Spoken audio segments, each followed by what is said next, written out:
चमेलीको चुनाव खेल्ने रहर आज पुरा भइसकेको छ।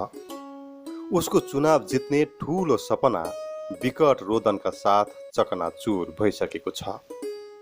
हुन त अघिल्लो चुनावमा पनि उसलाई दलीय उम्मेदवार बन्ने रहर नभएको होइन, तर त्यसबेला ऊ धनगढी गाउँका धनीमानी मानिने प्रताप सिंह थापाका कान्छा छोरा महेन्द्र थापासँग बिहे भएर नयाँ दुलहीको रूपमा घर भित्रिएको 3 महिना मात्र भएको हुनाले नयाँ गाउँ, नयाँ मानिस अनि नौलो परिवेशमा चुनाव खेल्ने भित्री मनको रहर परिवार समक्ष उसले पोख्न नसक्नु स्वाभाविक थियो।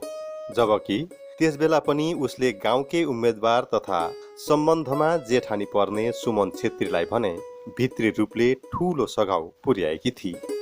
सुमनलाई ऊ भन्ने गर्थी, दिदी तपाईले चिन्तै गर्नु पर्दैन क्या, केवल मैले भने जसरी विश्वासका साथ काम चाहिँ गर्नु नि।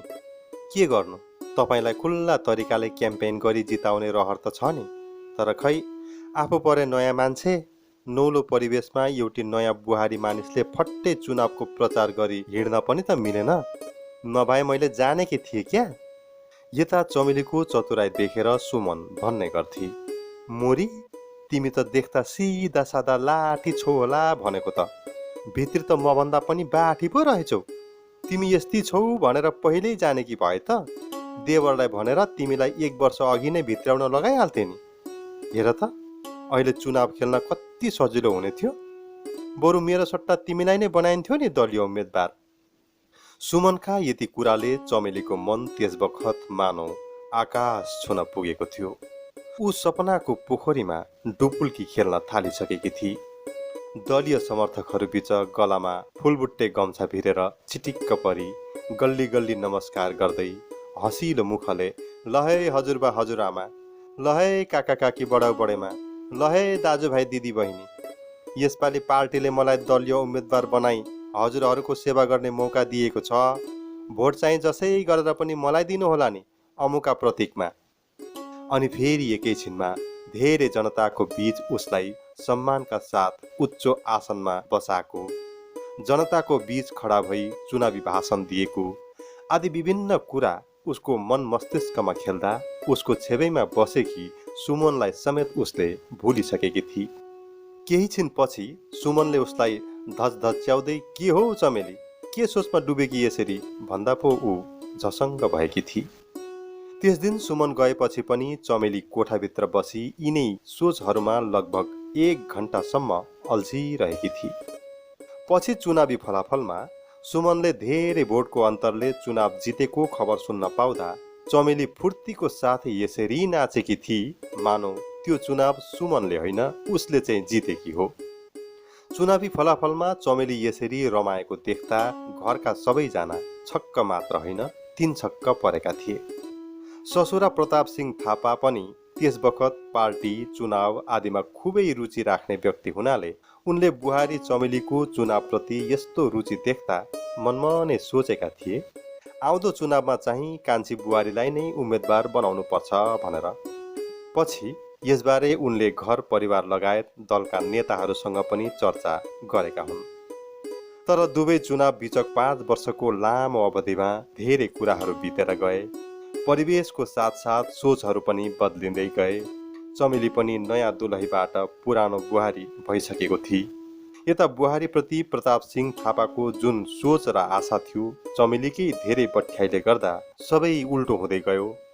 बीचबीचमा प्रताप सिंह लगायत उनकी श्रीमतीले बुहारी चमेलीलाई धेरै सम्झाउने प्रयास पनि गरे, तर चमेली भने अटेरी हुँदै बठ्याइ गर्दै जे मन लाग्यो त्यही गर्दै हिँड्न थाल्दा पछि गएर सासु ससुरासँग उसको सम्बन्धमा खिया लाग्न पुग्यो। यता गाउँलेहरू बीच धेरै जसोसँग उसको कुरै मिल्दैन थियो भने धेरैसँग त बोलाचाला समेत बन्द भइसकेको थियो। यस्तै परिवर्तनका साथ 5 वर्ष बितिसक्दा राज्यमा फेरि एकचोटि चुनावको हावा चल्न थाल्छ।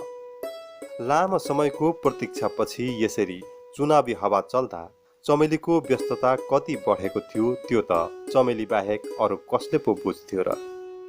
दिनहुँ घरमा मानिसहरूको आउजाउ, चिया चमेना, मेल मिटिङ, कति हो कति व्यस्तता। चुनावी व्यस्तताले गर्दा उसले आफ्नो 5 वर्षे छोरो लगायत श्रीमानलाई समेत समय दिन सकेको थिइन। यता सासू ससुराको भने चमेलीको चुनावी व्यस्ततामा कुनै चासो थिएन। अर्कातिर चमेलीको पनि सासू ससुराको उप्रति कुनै चासो रहनु नरहनुमा कुनै मतलबै भएन। किनभने पहिले त उनीहरूसँग उसको बोलीचाली नै बन्द भइसकेको थियो भने अर्कातिर सम्पूर्ण गाउँलेहरूले सर्वसम्मतिले चयन गरेका एकजना दलीय उम्मेदवार विरुद्ध यसपालि उसले निर्दलीय रूपमा चुनाव खेल्न कम्मर कसेकी थिए र उसको यस कम्मर कसाइमा गाउँकै कतिपय चतुरीहरूको ठुलो हात थियो। यसपालि यिनै चतुरीहरूको राम भरोसे चुनाव लड्न भनी ऊ चुनावी मैदानमा उत्रिएको कुरा चमेलीले स्वयं नभने तापनि गाउँलेहरूले भने जान्न बुझ्न बाँकी रहेको थिएन। यसपालको चुनावमा सत्ताधारी दलको भएर गाउँलेहरूले धेरैजना प्रत्याशीहरूबीच एकजना शिक्षित युवक मदन खनाललाई उम्मेदवारको रूपमा खडा गरेका थिए। हुन त प्रार्थी छनौटमा चमेलीले पनि आफ्नो नाम दर्ता नगरेकी होइन, तर गाउँका धेरै जसोले मदन खनाललाई नै रुचाएको हुनाले उसैलाई साझा उम्मेदवारको रूपमा खडा गर्ने कुरा तय भएको हो। यता गाउँलेहरूको यस निर्णयमा भने चमेली क्षुब्ध बनेकी थिए, किनभने यस निर्णयले उसको धेरै वर्षदेखिको चुनावी उम्मेदवार बन्ने आशा चकनाचुर भएको थियो। गाउँले राजनीति कस्तो हुन्छ भन्ने कुरा यहाँ वर्णन नगरिए तापनि धेरै थोरैले जानेकै हुन्छ। त्यहीमाथि धनगढी गाउँ त झन् मौका खोजी हिँड्ने चतुरेहरूले भरिएको हुनाले चमेलीले उति चिन्ता गर्ने कुरै आएन। दलीय टिकट नभेटेर ऊ त्यसै निराश भई बसिरहेको बेला यिनै चतुरेहरूले निब्न आँटेको दियोमा तेलको काम गर्छन्। चतुरीहरूको उक्साइमा परि ऊ पुरजोर तयारीका साथ निर्दलीय उम्मेदवार बनी चुनावी मैदानमा यसपालि उत्रिएकी हो। ऊ खुदै त चतुर थिथी, तीमाथि ऊभन्दा चतुर चतुरेहरूको समर्थन पाउँदा यसपालिको चुनाव पक्कै उसैले नै जित्छे भन्ने कुरामा ऊ एक प्रकार निश्चिन्त भएको थिए। फेरि यता चुनाव अघि उसले सत्ताधारी दलको उम्मेदवारलाई टक्कर दिन सक्ने गरी चुनावी प्रचार पनि चलाएको थिए। जबकि चुनावी प्रचारको समयमा उसको पक्षमा उति जनसमर्थन नदेख्दा कहिलेकाहीँ ऊ हताश नभएको चाहिँ होइन, तर चतुरेहरू छँदाछँदै उसको त्यो हताश धेर बेर कहाँ टिक्न पाउँथ्यो र।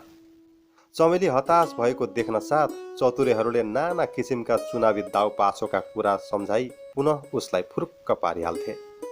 चुनावी प्रचार सकिएपछि तोकिएकै दिनमा मतदान सम्पन्न भयो। जनताले पनि धेरै लामो समयको पर्खाइपछि फेरि एकचोटि आफ्नो मताधिकारको प्रयोग गरे। चुनावको ठिक 5 दिनपछि निर्दिष्ट मतगणना केन्द्रमा प्रार्थीहरूको भाग्य निर्णय भइरहेको थियो। सबै उम्मेदवारहरू बिहानदेखि नै आफ्ना समर्थकहरूका साथ बाजागाजा लिएर मतगणना केन्द्र पुगिसकेका थिए भने चमेली पनि कहाँ पछि पर्थे। ऊ पनि आफ्ना चतुरे समर्थकहरूलाई साथमा लिएर बिहानको 6 बजे नै मतगणना केन्द्र पुगिसकेको थिए। धनगढी गाउँको बेलट बाकस बिहानको 7 बजे खोलिने कुरा, तर केही कारणले गर्दा रातिको 8 बजे मात्र खोलियो र मतगणना सुरु भयो। यता बिहानको 6 बजेदेखि रातिको 8 बजेसम्म चमेलीको मनमा हजारौं भावनाले कति लुका छुपी खेले त्यो कुरा उसको अनुहारले बताइरहेको थियो। चुनाव जितेपछि त्यसको खुसी कस्ता तरिकाले मनाउँछे, उसको विरोध गर्नेहरूमाथि कस्ता तरिकाले रिस पोख्छे, समाजका लागि के काम गर्छे, आगामी चुनावको तयारी कस्ता तरिकाले गर्छे आदि विभिन्न कुराहरू उसले आफ्नो मस्तिष्कमा भराएर ताला लगाइसकेको थिए भने यिनै भावनाहरूको गहिराईमा डुबुल्की मार्दा मार्दै उसले यतिका समयसम्म अन्न त परै जाओस् पानी समेत पिएको थिएन। जबकि चतुरेहरूले उसलाई अन्न पानीको व्यवस्था नगरिदिएका होइनन्, तर चमेलीले भने पटक्कै खान मानिन। यस्ता अनेकौं भावनाको चेपारोमा पर्दा आखिर भोक प्यास पनि पो कसरी लागोस् उसलाई। फेरि भएन, यो चुनाव उसको निम्ति कति महत्त्वपूर्ण थियो त्यो कुरा ऊ बाहेक अरू कसले पो बुझ्न सक्थ्यो र। यता लामो समयको पर्खाइपछि रातिको 8 बजे धनगढीको बेलट बाकस खोलियो अनि 1-2 गर्दै मतगणना सुरु भयो। मतगणनाको क्रम जति जति अघि बढ्दै गयो, चमेलीको मुटुको ढुकढुकी पनि उति बढ्दै नै गयो। लगभग 1 घण्टामा सम्पूर्ण मतगणना भइसक्दा उसको पक्षमा केवल 10वटा भोट मात्र फेला परेको देख्दा ऊ त्यसै दङ्ग पर्छ। उसको मस्तिष्कले काम गर्न छोड्छ, मानौ उसको टाउकोमा त्यसबेला ठुलो वज्रघात परेको थियो। उसका आँखाबाट एकाएक अश्रुका धारा बग्न थाल्छन्। ऊ भक्कानो फुटाएर रुन थाल्छ। उसको हृदयभेदी रोदन देखेर सबै छक्क पर्छन् भने चतुरेहरू त्यहाँबाट ताप तोड्दछन्।